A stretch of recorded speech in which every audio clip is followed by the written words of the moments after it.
식탁 위에 통장 한 권이 놓여 있었습니다. 남자는 페이지를 넘겼습니다. 날짜는 달랐고 금액은 같았습니다. 남자는 휴대폰을 집었습니다. 송금 내역 하나가 떠 있었습니다. 보내는 사람은 아들이었습니다. 남자는 봉투 하나를 끌어당겼습니다. 아직 열지 않았습니다. 남자는 부엌 식탁 앞에 서 있었습니다. 의자를 빼는 소리가 바닥을 긁었어요. 남자는 앉았습니다. 식탁 위에는 통장 한 권이 놓여 있었습니다. 표지는 낡아 있었고 모서리는 접혀 있었습니다.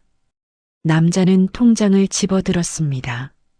손가락으로 표지를 넘겼어요. 첫 페이지가 펼쳐졌습니다.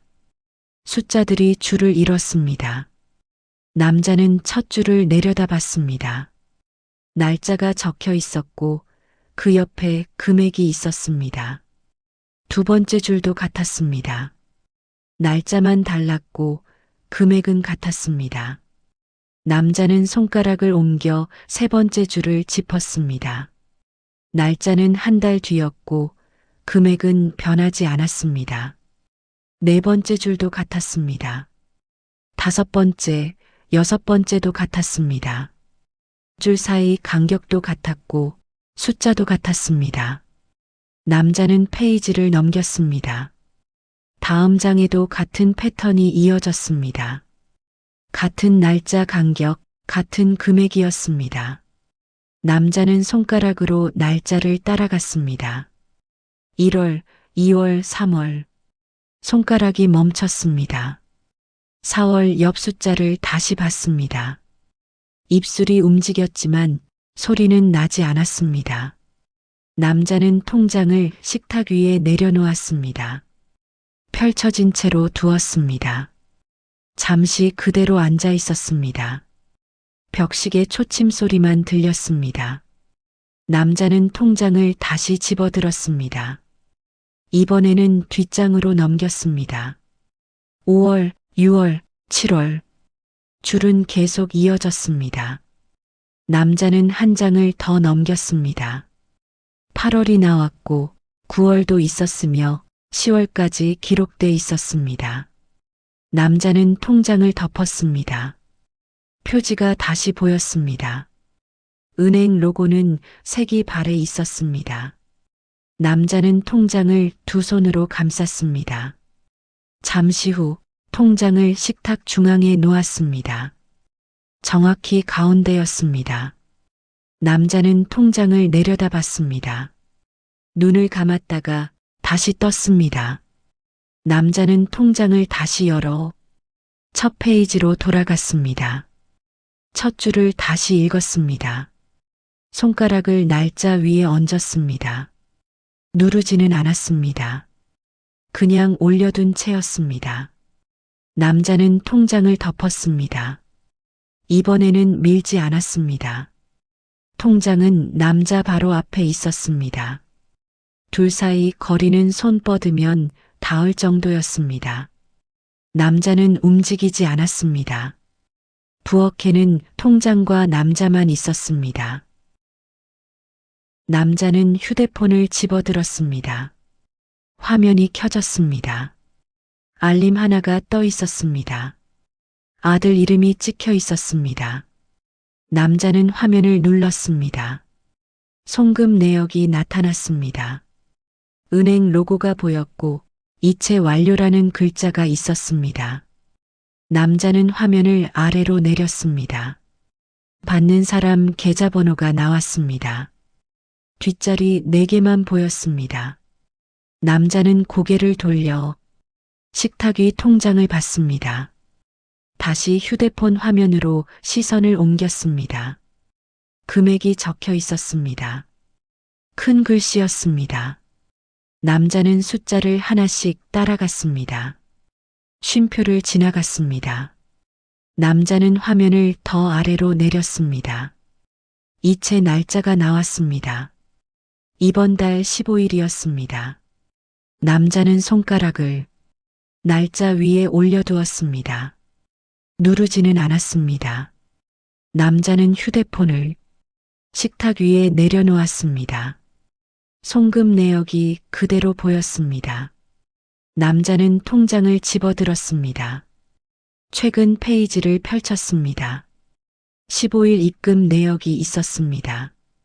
남자는 휴대폰을 다시 들었습니다. 왼손에는 통장, 오른손에는 휴대폰을 들었습니다. 두 개를 나란히 놓고 봤습니다. 날짜가 같았습니다. 금액도 같았습니다. 남자는 휴대폰 화면을 확대했습니다. 받는 사람 이름이 보였습니다. 자기 이름이었습니다. 남자는 손가락을 멈췄습니다. 잠시 그대로 있었습니다. 남자는 휴대폰을 뒤집어 식탁에 내려놓았습니다. 통장은 아직 손에 들려 있었습니다. 남자는 통장을 덮었습니다. 식탁 위에 내려놓았습니다. 휴대폰 옆이었습니다. 남자는 일어섰습니다. 의자가 뒤로 밀리며 소리가 났습니다. 남자는 부엌 서랍을 열었습니다. 봉투 위에 통장을 놓았습니다. 서랍을 닫았습니다. 식탁 위에는 아무것도 남아있지 않았습니다. 남자는 은행 문을 밀었습니다. 유리문이 열리며 찬 공기가 얼굴에 닿았습니다. 로비는 넓었고 천장은 높았습니다. 남자는 잠시 서서 주변을 둘러봤습니다.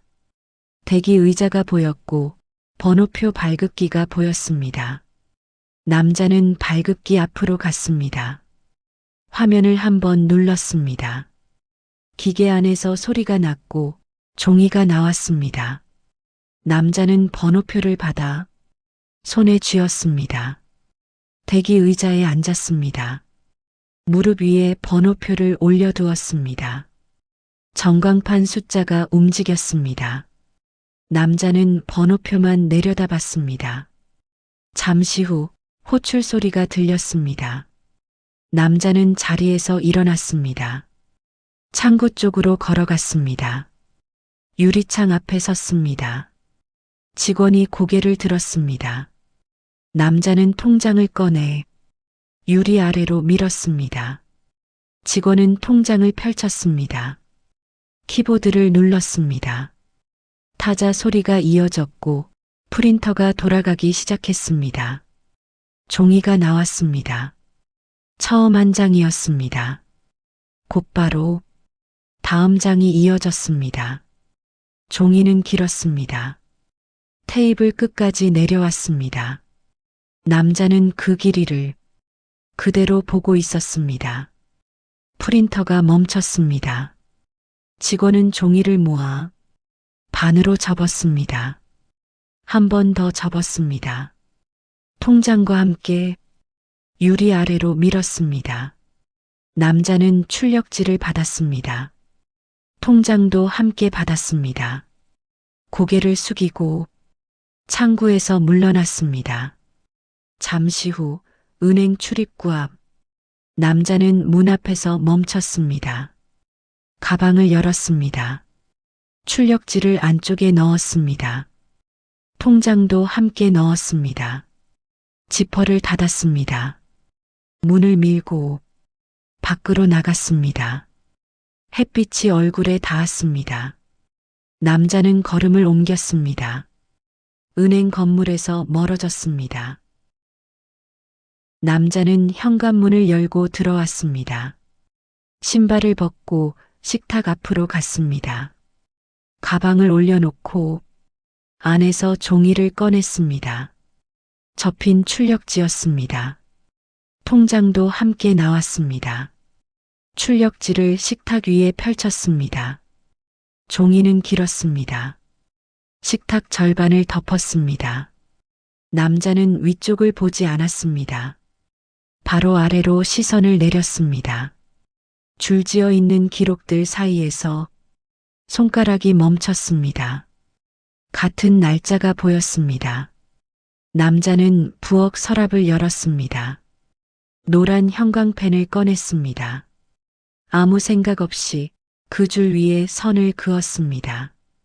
조금 아래에서 다시 같은 날짜가 보였습니다.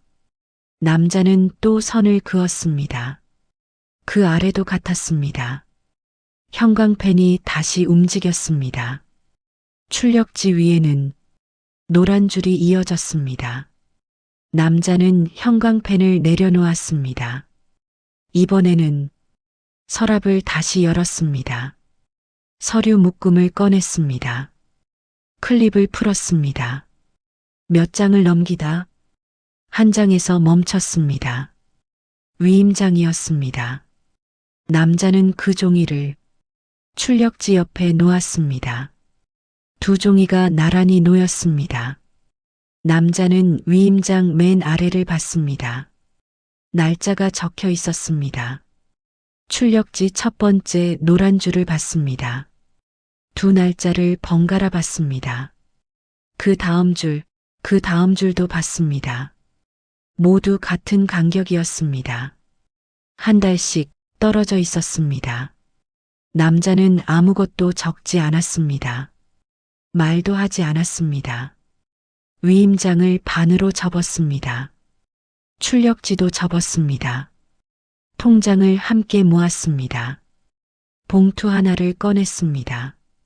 세 가지를 봉투 안에 넣었습니다. 봉투를 접었습니다. 식탁 위에 잠시 놓았다가 다시 집었습니다.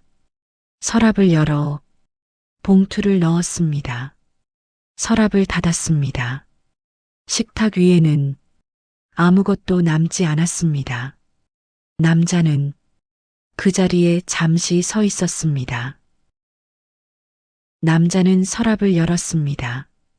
어제 봉투를 넣어두었던 그 서랍이었습니다. 봉투는 그대로 있었습니다. 남자는 봉투를 꺼내 식탁 위에 놓았습니다. 접힌 입구를 폈습니다. 봉투를 기울이자 서류들이 쏟아졌습니다. 출력지, 위임장, 통장이 차례로 떨어졌습니다. 남자는 위임장을 집어들었습니다. 접힌 자국을 펴고 식탁 위에 놓았습니다. 서명란이 보였습니다. 위임인에는 자기 이름, 수임인에는 아들 이름이 적혀 있었습니다. 두 이름 옆에는 도장이 찍혀 있었습니다. 남자는 출력지를 앞으로 당겼습니다. 노란 형광펜으로 표시된 줄들이 보였습니다. 모두 6줄이었습니다. 남자는 위임장을 출력지 옆에 나란히 놓았습니다. 위임장 하단의 날짜를 읽었습니다. 출력지 첫 번째 노란 줄의 날짜를 읽었습니다. 위임장 날짜가 먼저였습니다. 입금 기록은 그 이후부터 시작돼 있었습니다. 남자는 볼펜을 집어 출력지 여백에 날짜를 적었습니다. 위임장 날짜, 첫 입금일, 그 다음 입금일, 날짜 간격은 모두 같았습니다. 한 달씩 떨어져 있었습니다. 남자는 통장을 펼쳤습니다. 이번 달 15일 입금 내역을 봤습니다. 출력지 금액과 같았습니다. 지난달로 넘겼습니다. 역시 15일 같은 금액이었습니다. 그 전 달도 같았습니다. 남자는 위임장, 출력지, 통장을 일렬로 놓았습니다. 왼쪽에서 오른쪽으로 시선을 옮겼습니다. 위임장 날짜, 첫 입금 날짜, 같은 금액. 남자는 위임장 위임 내용 부분을 다시 봤습니다. 계좌 거래 대리, 입출금 대리, 체크 표시가 되어 있었습니다. 남자는 새 봉투를 꺼냈습니다. 위임장을 접어넣고 출력지를 접어넣고 통장을 마지막으로 넣었습니다. 봉투 입구를 접었습니다. 풀칠은 하지 않았습니다. 봉투를 식탁 가운데 놓았습니다. 잠시 그대로 서 있다가 남자는 봉투를 집어들었습니다. 이번에는 서랍으로 가지 않았습니다.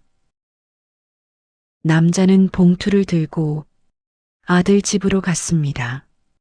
초인종을 눌렀고 문이 열렸습니다. 아들은 아무 말 없이 비켜섰습니다. 남자는 거실로 들어갔습니다. 식탁 앞에 섰습니다. 의자는 비어 있었습니다. 봉투를 내려놓았습니다. 아들은 봉투를 보았습니다. 이게 뭐예요? 남자는 대답하지 않았습니다. 아들은 봉투를 집었다가 다시 내려놓았습니다. 열어봐도 돼요? 남자는 고개를 끄덕였습니다. 아들은 봉투를 열지 않았습니다. 그냥 그 자리에 두었습니다. 남자는 자리에서 일어났습니다. 아들이 뒤따라왔습니다. 아버지, 잠깐만요. 남자는 신발을 신었습니다. 문을 열고 밖으로 나갔습니다. 아들은 문 앞에 그대로 서 있었습니다. 문이 닫혔습니다. 남자는 뒤돌아보지 않았습니다. 아들은 식탁 앞에 앉았습니다. 봉투는 그대로 놓여 있었습니다. 아들은 봉투를 열었습니다. 안에서 서류가 나왔습니다. 출력지, 위임장, 통장. 아들은 출력지를 펼쳤습니다. 노란 줄이 여러 개 보였습니다. 날짜는 같았고 금액도 같았습니다. 아들은 위임장을 집었습니다. 위임인 아버지 이름, 수임인 자기 이름. 아들은 출력지를 다시 내려다봤습니다. 각 줄 옆에 같은 거래 코드가 찍혀 있었습니다. 그 코드는 직접 오지 않아도 대리로 입금이 가능하다는 표시였습니다. 아들은 통장을 펼쳤습니다. 입금자 이름이 자기 이름으로 찍혀 있었습니다. 아들은 한 번 더 그 글자를 보았습니다. 그제야 아들은 알았습니다. 아버지는 이 돈을 다르게 보고 있었을지도 모른다는 걸. 아들은 잠시 통장을 덮지 않았습니다. 그대로 출력지 위에 올려두었습니다. 아들은 휴대폰을 꺼냈습니다. 송금 내역을 열었습니다. 받는 사람은 아버지였습니다. 아들은 위임장을 다시 보았습니다. 그 서류는 그땐 필요 없을 거라 생각해 서랍에 넣어두었던 것이었습니다. 아들은 전화를 걸었습니다. 신호만 갔고 받지 않았습니다. 서류는 식탁 위에 그대로 남아 있었습니다. 아들은 그 앞에 앉아 있었습니다. 아무 말도 하지 않았습니다. 식탁 위에는 아무것도 없었습니다. 남자는 서랍을 열었습니다. 안에는 봉투 하나가 있었습니다. 남자는 봉투를 꺼냈습니다. 열지 않았습니다. 그대로 손에 쥐었습니다. 남자는 봉투를 유리 아래로 밀었습니다. 직원이 물었습니다. 어떤 업무로 오셨나요? 남자는 잠시 말을 고르듯 멈췄다가 조용히 말했습니다. 위임, 해지하려고요. 직원은 고개를 끄덕였습니다. 서랍은 닫혀 있었습니다. 식탁은 비어 있었고 의자는 제자리에 있었습니다. 남자는 식탁 앞에 앉았습니다. 두 손을 식탁 위에 올렸습니다. 벽식의 초침이 움직였습니다. 째깍, 째깍. 남자는 그 소리를 듣지 않았습니다. 그냥 식탁만 보고 있었습니다. 잠시 후 남자는 의자를 밀고 일어났습니다. 서랍 쪽으로 갔다가 손잡이에 손을 얹었습니다. 열지는 않았습니다. 그대로 손을 떼고 부엌을 나갔습니다. 극적 반전. 말하지 않아도 이미 결정은 끝난 이야기.